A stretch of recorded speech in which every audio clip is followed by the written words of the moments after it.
Hey guys, welcome back to LA Bass Licks. I'm Jayme Lewis, and today I'm going to show you something really cool. We're going to be messing with pentatonic scales. In particular, we're going to learn a bunch of different pentatonic scales that are going to work over a single chord. All right, now let me clarify a few things first. Number one, I don't mean one pentatonic scale in a bunch of different modes, because I already did that video. If you haven't seen it, go in the scale section. You can watch it. We are going to be doing that, but I literally mean different pentatonic scales over one single chord. I'm going to theoretically explain why it works and how you can think of it. Then I'm going to demonstrate what it sounds like. The next thing I want to clarify is that I'm demonstrating this over one chord. That doesn't mean that these only work when the jam or the groove is only on one tonality. It's just going to be easiest for you to hear it that way. You can obviously play this over a sequence of chords within a key, one that modulates. You just have to kind of apply the same rules to it as we're about to. But anyways, let me go ahead and get started. Oh, wait, sorry. One more thing I want to say. The whole object of this lesson is to get you to play or get you to play with more possibilities with the things you already know how to do. Okay, pentatonic scales are kind of everyone's common knowledge. If I'm assuming you know them already, if you don't know them, head over to the scales section of this website and you can check out a whole bunch of videos I've done on the pentatonic scales. But they're very familiar sound. We use them in rock, we use them in country, we use them in blues music, R&B, hip hop, soul, funk. I mean, they're so common. They're very natural sounding. They only have 5 notes instead of 7. That gets rid of the 2 that you don't like. Maybe not really. But the whole thing is that you probably have some knowledge of these scales already. The cool thing about this lesson is I'm going to show you how to take that knowledge you've already got and use it about 3 or 4 different ways. So I'm not going to teach you anything new, hopefully. I'm just going to give you new ways to think of the stuff that you've already got. And if you don't know anything about pentatonic scales, then hey, watch this and have fun. You'll learn something new. So I'm going to come back to that. But again, the whole object of this lesson is to give you more possibilities with the things you've already got. Okay, first of all, you're going to need either I've used this app before in lessons. This is called iRealB. This is a great iPad app that, it works on iPhone. I think it's on Android. It's on a lot of things. So you'll need that, or you need some sort of loop pedal where you can play the chord that I'm going to have this thing sequence, okay? So right here, I've just got a 16-bar loop of an E minor 7 chord. I chose E minor 7 because chances are you're going to play with a guitar player, and he's going to want to rock that E7, that E minor 7 for your solo. It's a very common key for guitar players, for blues music, for all intents and purposes, so I chose E.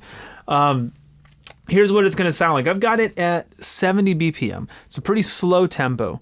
And the reason why is I really want to focus on hearing these in context and not so much teaching a bunch of licks and fast stuff. It's okay to go slow and teach your ear what it sounds like and teach your hand how to feel it. Okay, so take a listen. Let me turn the volume here.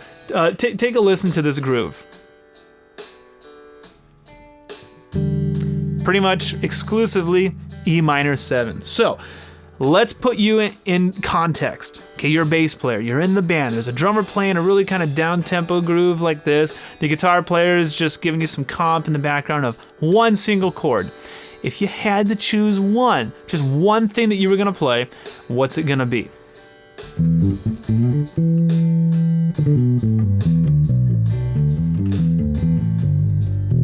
Probably going to be an E minor pentatonic scale. I don't know why, it feels very natural to play this scale.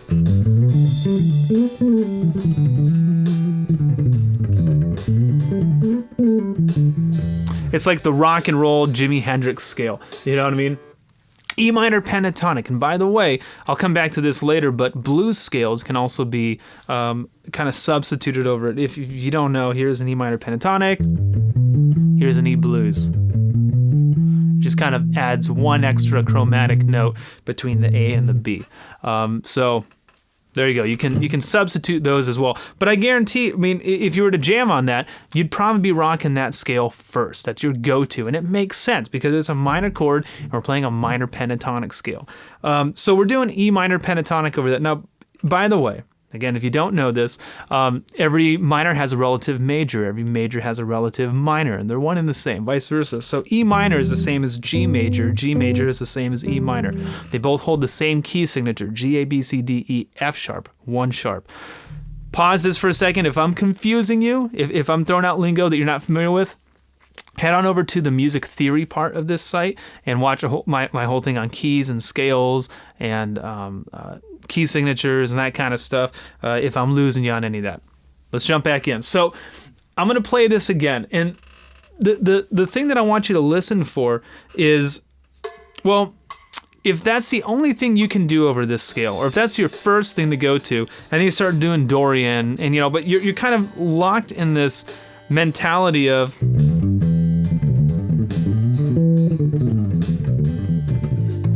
you're going to kind of start running out of ideas because you can only play those same 5 second notes so many times.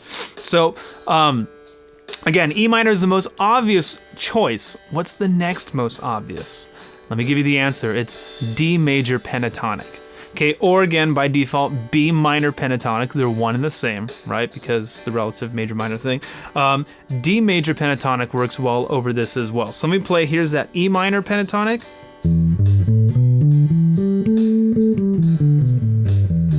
Here's D major pentatonic.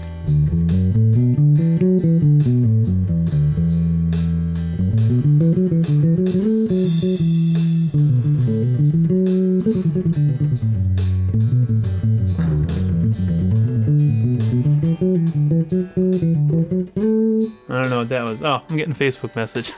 I should have turned that off. But anyways, so you can hear how the D major pentatonic sounds great as well as the G major pentatonic did, or the E minor. I'm just going to go ahead. I'm going to call these all by their major pentatonic names from now on. I'm getting tired of giving you both of them. So D major pentatonic sounds great too. Why? Okay, so check this out. If I'm playing an E minor chord, chances are it's a 2 chord, right? Because in a key, right, 1, 4, 5 are major, 2 and 3 and 6 are minor, and chances are it's not a 3 or a 6 chord because one of them has a flat 9, the other one has a flat 13, and that's kind of unsettling. It's probably not one of those chords. More likely it's a 2 chord.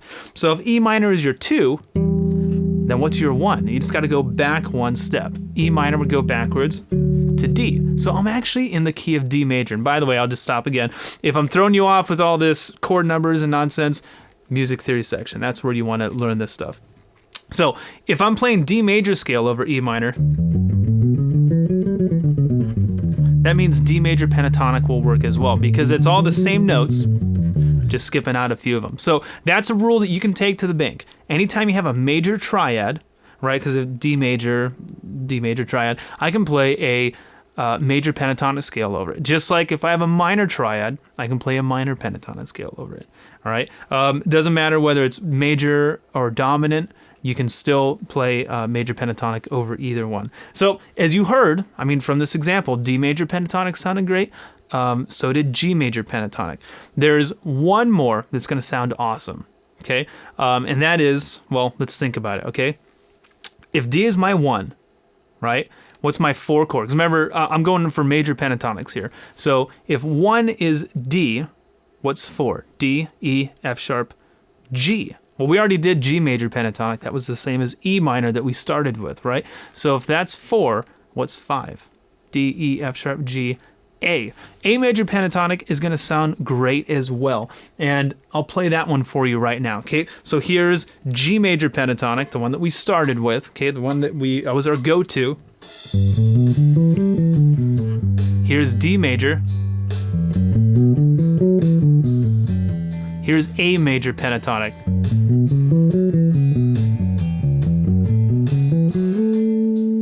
Right? Same thing. It has a very cool quality to it. And here's the reason why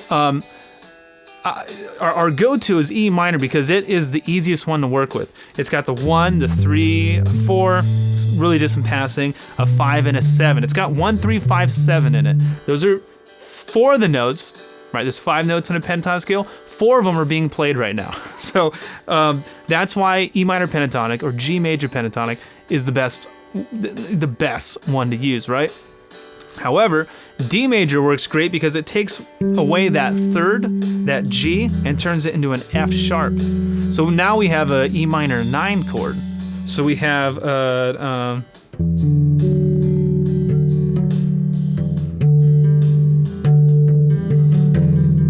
that chord happening now. So when I throw that F sharp in there, but with D major pentatonic, it just kind of changes the color a little bit. So you can hear that. Here's E minor pentatonic. That note right there is a little colorful, right? It's something different. The A major pentatonic keeps that F sharp and then adds a C sharp as well, because an A major chord has a C sharp E and G, right? This is the 5 chord. So that C sharp turns this E minor 7 into an E minor 6, right? So instead of this, here's that C sharp.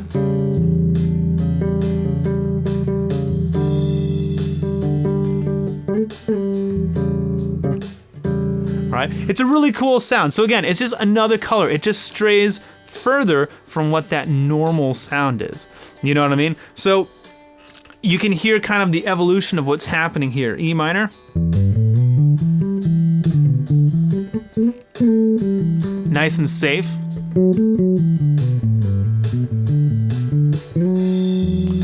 Now we add that 9 and it gets a little cooler, and then we add that that natural 13.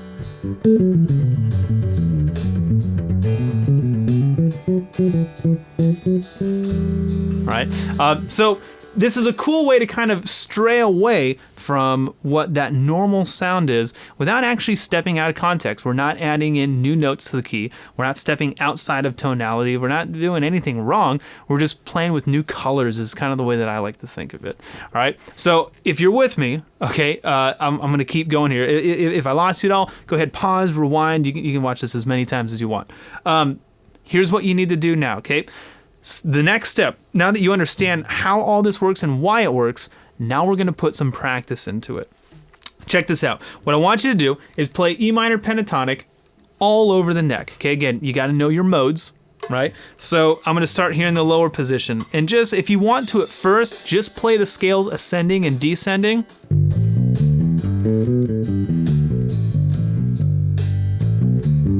Before you do this kind of stuff. You know, before you start messing around with the order, just play the scales. That's cool too.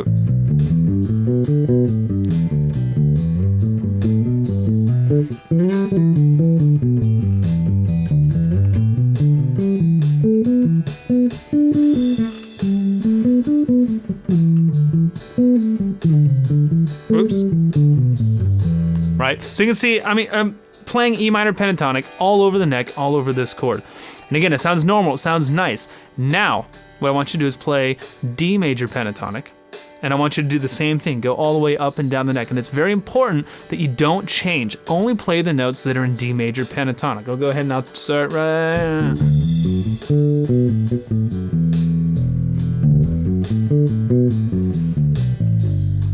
Okay, so right there. I went to a G because I was hearing it, again, that normal sound, that E minor pentatonic. I wanted that G. Don't do that. Stick with D major pentatonic. Only hit that F sharp. I don't want a G. I want F sharp.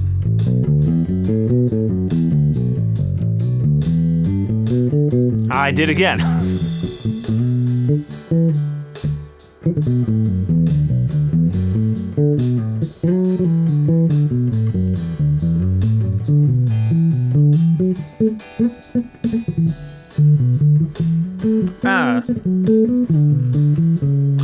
Okay, so the next one is A sharp. I'm sorry, A major pentatonic, and it has that C sharp. That's the note that I just hit. Okay, do the same thing now for A major pentatonic. Go up and down the neck.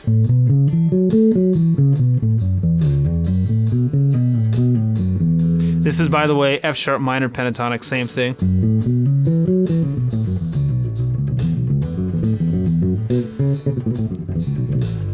Okay, so you got that down, right? Here's the next step. Once you can do that, and again, make sure you play them just one at a time. Try to stick to the D major. Try to stick to the A major. G major, E minor is going to be the easiest one. try to stick to those tonalities because, again, you want to be able to control when you're going to step outside and when you're going to stay inside the box, per se. The next thing you're going to do is start mixing them up. Okay, and this is kind of the fun part. Start with E minor, the easiest one.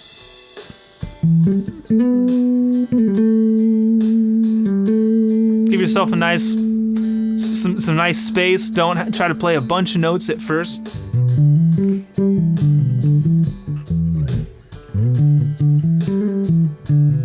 By the way, this works for grooves just as well as it does for solos, so these aren't just solo techniques.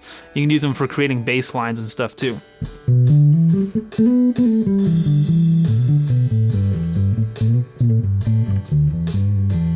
I'm just exploring E minor. Try to stay in one position too. I'm doing like little half shifts up and down. Try to stay in one spot.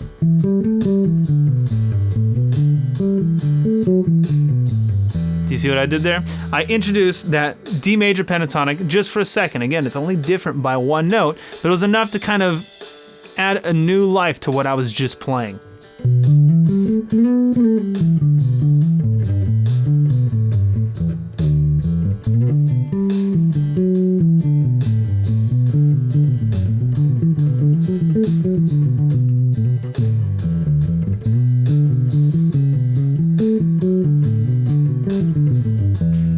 Do you catch what's happening there?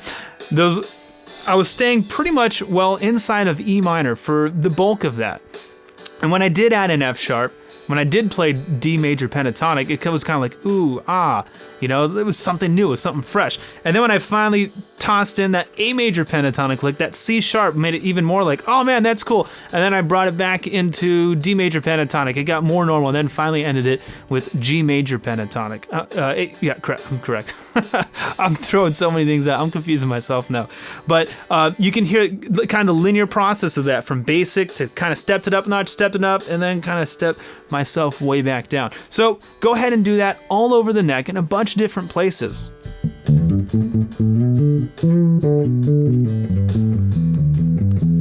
E minor, D major,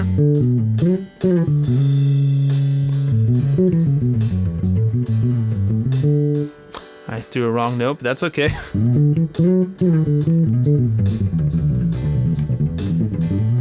Okay, here's the next thing I want to get into. That lick right there is one I've played a million times. You have those licks that they're kind of like your go-to. You're always playing them. Sometimes it's the first thing you play when you pick up a bass, or the song ends and that's kind of like one of my endings. I can't help it. My fingers, they just want to do it. Again, I'm going to come back to the first thing I said in this lesson, which is the object here, is to basically not teach you anything new, just get you to reuse the information you've already got. So let's take that lick right there.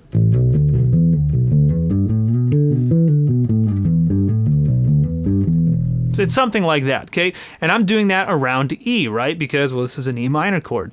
Well, that's all using an E minor pentatonic. And since I know that B minor pentatonic work, and so does F sharp minor pentatonic, guess what? I can use those ones as well. So that same lick, yeah.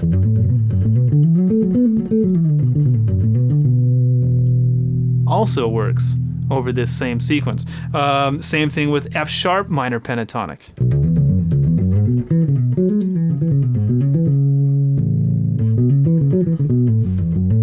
Right? That one's the same as the A major pentatonic. So if you've got some licks, some things that you always do, right? Start doing them over these different tonalities. So remember, D major is the same as B minor. A major is the same as F sharp minor. So this one right here is E minor. Right? So I'll play that in this context. 1, 2, 3,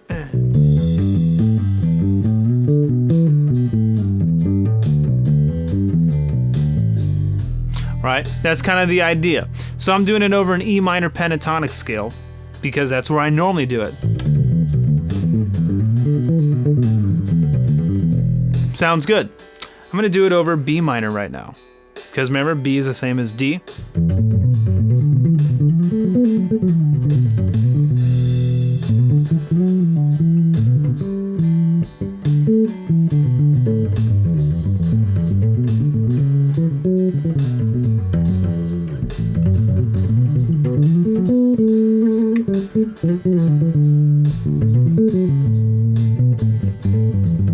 I'll do it over F sharp minor.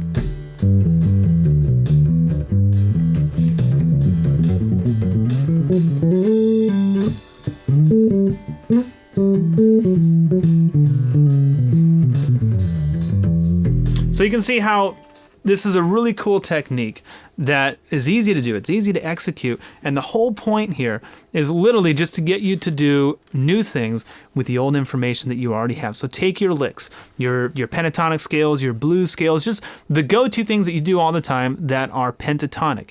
Use them over the 1 chord, the 4 chord, and the 5 chord, right? And be able to do them in multiple places all across the neck, right? Be comfortable with all your modes up and down. Start weaving in between them, in and out, and go ahead and the last step is to just make some music with it. You know, do something cool. Play bass lines, play solos, play little ideas, leads, whatever it is that you come up with utilizing this technique. There's going to be another video that comes after this. It'll kind of be like the part 2, where I'm going to teach you how to step outside, basically doing some really cool, unique substitutions that aren't really inside the box, but they're going to sound just as cool. So we'll see you next time, all right?